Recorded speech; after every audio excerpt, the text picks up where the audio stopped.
మనది letter pad మీద మనం డేట్ పెడతాము. To the public information officer అని పెట్టాలి. First to the public information officer. ఆ పబ్లిక్ ఇన్ఫర్మేషన్ ఆఫీసర్ ఎవరికి అడుగుతున్నాం మనం? అన్నిట్లలో పబ్లిక్ ఇన్ఫర్మేషన్ ఆఫీసర్. ఏ డిపార్ట్మెంట్ అది? డిపార్ట్మెంట్ మనం సపరేట్ పెట్టకుండా circle inspector of Jeedimetla PS.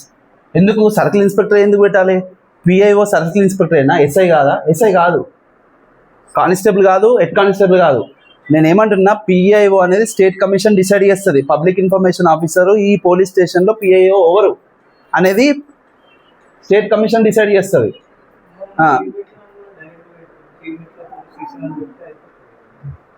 కానీ సర్కిల్ మనం పెట్టాలి, సర్కిల్ ఇన్స్పెక్టర్ అని పెట్టాలి ఖచ్చితంగా. ఎందుకంటే పిఐఓ ఆయన మనకు తెలుసు, ఆన్లైన్లో తెలుస్తుంది, మనకు ఆన్లైన్లో క్లియర్గా తెలుస్తుంది.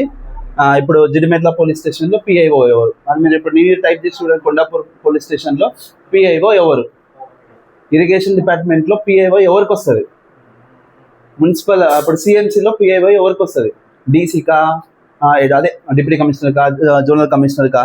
మనకి డౌట్ రావచ్చు ఎఫ్ఎఫ్ఏ ఎవరు అని. అప్పుడు డౌట్. ఈ రెండే స్టేట్ కమిషన్ డిసైడ్ చేస్తుంది. ఏది? PIO and FFA first appeal అవుతారు. ఇక్కడ రెండు జారిందంటే మాత్రం స్టేట్ కమిషన్ ఇంకా డైరెక్ట్ కమిషన్లోకి వెళ్ళిపోతుంది. కమిషన్ అనేది దీనికి సంబంధం ఉండదు. డైరెక్ట్ కమిషన్ ఏం చేస్తుంది, వీళ్ళు ఏం చేస్తున్నారని చూస్తుంది. అంటే వీళ్ళు ఏం చేస్తుంటే వీళ్ళకి ఆ పోస్ట్ ఆల్రెడీ స్టేట్ కమిషన్ ఇచ్చింది కదా, స్టేట్ కమిషన్ ఆల్రెడీ ఇచ్చింది వీళ్ళకి. ఇది వీళ్ళు దాన్ని అంటే వీళ్ళకి ఎక్స్ట్రా బర్డెన్ అని చెప్పాలంటది. ఈ సిఐకి అసలు సంబంధం లేదు. అరే ఈ అమ్మ నా జాబ్ నేను చేసుకోకుండా మీ ఇన్ఫర్మేషన్ తెచ్చుడేది అని అంటారు ఫస్ట్. దీని మీద డిఫరెంట్ యాక్టివిటీస్ కూడా జరుగుతాయి. ఇప్పుడు నువ్వు సిఐ దగ్గరికి వెళ్ళామంటే అది నీకు ఇన్ఫర్మేషనా? వీళ్ళు చాలా చాలా డేంజరస్ అనమాట ఇవన్నీ. కొన్ని సిఐని అడిగినాం అనుకో, మనం ఏమంటే ఆయన ఇయ్యాడు ఫస్ట్ అది ఇదని చెప్పి మనకి కొంచెం కాల్స్ కూడా వస్తాయి, ముందు నువ్వు రా అది అని చెప్పి. అప్పుడు ఏమైపోతుంది, ఇట్లా మనం 40-30 రోజులు మనము సరే అని చెప్పి గమ్మున నొక్కుంటాం. తర్వాత వదిలేసిండేమో అని అనుకుంటాడు. ఏ కేసు అయినా లైట్ ఏమో ఇన్ఫర్మేషన్ పెద్ద స్ట్రాంగ్ ఈ పర్సన్కి కాదేమో అని చెప్పి గమ్మున నొక్కుంటాడు. మనం ఎప్పుడైతే ఎఫ్ఎఫ్ఐకి వెళ్తామో ఇది భయం స్టార్ట్ అవుతుంది.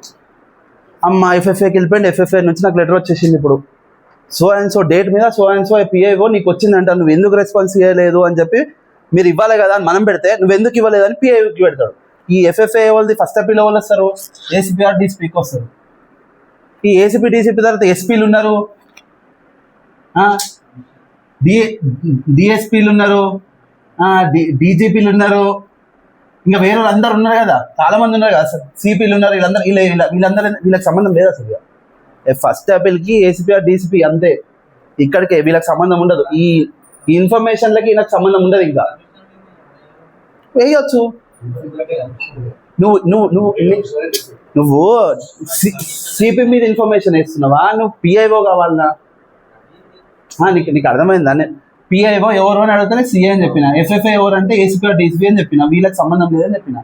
నువ్వు డీసీపీ ఆఫీస్ పోయి నేను పిఐఓ వేస్తున్నా అంటే ఆయన ఎందుకు తీసుకుంటాడు, నాకు సంబంధం లేదు, నువ్వు చక్క పిఐఓది మీ సిఐ ఉంటాడు పో అని అంటాడు. నువ్వు డీజీపీ దగ్గర పోయినా సార్ ఫస్ట్ అప్పీల్ వేస్తున్నా అంటే నువ్వు ఫస్ట్ అప్పీల్లో పిఐఓ నువ్వు ఏదో అప్లై చేసుకున్నావు తెలియదు, నువ్వు ముందు చక్క నీ ఫస్ట్ అప్పీల్ వచ్చేసి డీసీపీ దగ్గర పో అంటాడు. డీసీపీ దగ్గర పోయి సార్ నేను ఫస్ట్ అప్పీల్ అథారిటీ వేసుకుంటున్నా అంటే ముందు నీ పిఐఓ డీటెయిల్స్ ఏమంటాడు. నువ్వు నా కింద దగ్గర పోయినావా, ఏవి ఆ డీటెయిల్స్ ఏవి, దాంట్లో ఏది లెటర్ లేదు, డేట్ ఏది మెన్షన్ ఏది, నువ్వు కోర్టు ఫీజు కట్టినావా, దాంట్లో లేదు, నంబర్ ఏది, అన్నీ ఏదో అని అడుగుతాడు. పిఐఓ ఉంటాడు, లెటర్ ఎన్క్లోజ్ చేస్తాం దీనికి, ఈయన మీద చర్య తీసుకుంటాడు. అట్లా ప్రతి డిపార్ట్మెంట్లో పిఐఓ ఉంటాడు. ప్రతి డిపార్ట్మెంట్ మనం తెలుసుకోవాలి. తెలుసుకొని కింద to the public information officer పలానా సో అండ్ సో అని పెట్టాలి. పెట్టి దాని తగ్గట్టు సేమ్ మ్యాటర్స్ మనకి ఏమేమి సర్టిఫైడ్ కాపీస్ కావాలో అడగాలి. ఇది క్లాస్ ఇక్కడికి అయిపోయింది. స్టేట్ కమిషన్ ఆఫీసర్ శ్రీనివాసరావు వాళ్ళు కమిషన్ డిసైడ్ చేస్తుంది. అన్ని డిపార్ట్మెంట్లకు ఆయన ఒక్కడే, స్టేట్ బాడీలో ఒక్కడే ఉంటాడు. అన్ని డిపార్ట్మెంట్లకు ఒక్కడే వస్తాడు. ఆ స్టేట్ కమిషన్ ఆఫీసర్ అనేది సెంట్రల్ బాడీ డిసైడ్ చేస్తుంది ఏ కమిషన్ ఆఫీస్ అనేది. ప్రతి దానికి ఒక్కొక్క కమిషన్ ఉంటుంది అనమాట. ఆ కమిషన్ మన ఆర్టీఐకి అయితే ఒక్క కమిషన్ ఆఫీసర్ ఉంటాడు. దాంట్లో వాళ్ళ విభాగం ఆర్టీఐ అనేది చాలా పెద్దది. దాంట్లో చాలా పెద్ద విభాగాలు ఉంటాయి. కింద చాలా మంది ఉంటారు పనిచేసే వాళ్ళు. స్టేట్ కమిషన్ ఆఫీసర్ అనేది చాలా పెద్ద వ్యక్తి. ఆయన ఏం పనిచేయడు మనం పోగానే.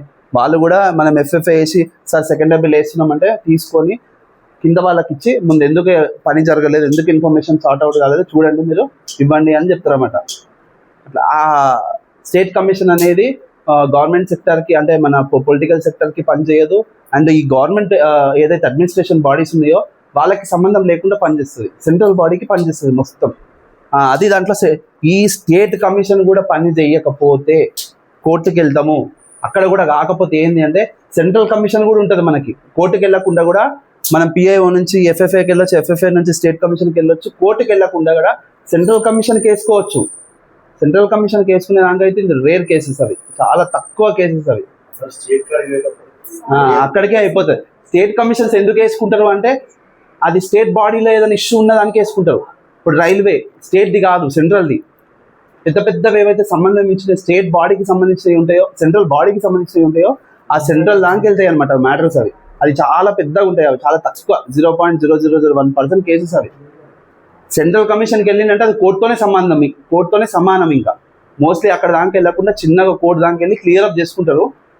సెంట్రల్ కమిషన్కి వెళ్ళిండ్రంటే అది అతని పర్సనల్ ఇష్యూ కాదు, గవర్నమెంట్ సెక్టార్కి సంబంధించిన ఇష్యూలో లొసుగులో జరుగుతుంటేనే సెంట్రల్ కమిషన్కి వెళ్తారు. పర్సనల్ ఇష్యూస్ అయితే కోర్టుకే ఆగిపోతుంది.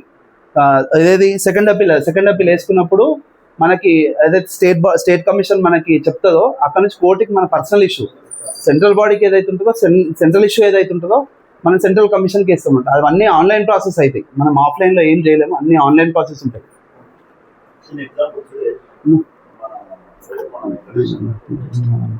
మనం హాస్పిటల్ లెటర్ పెడితే నీకు ఏమేమి ఇచ్చింది అనేది ఒక ఎగ్జాంపుల్ కూడా ప్రాక్టికల్ పంపించిందే కదా. ఇప్పుడు నోటి మాట లెటర్ అవసరం చెప్తున్నాను, వాళ్ళకు కూడా ఐడియా కోసం అంటే ఒకటే రోజు కాదు.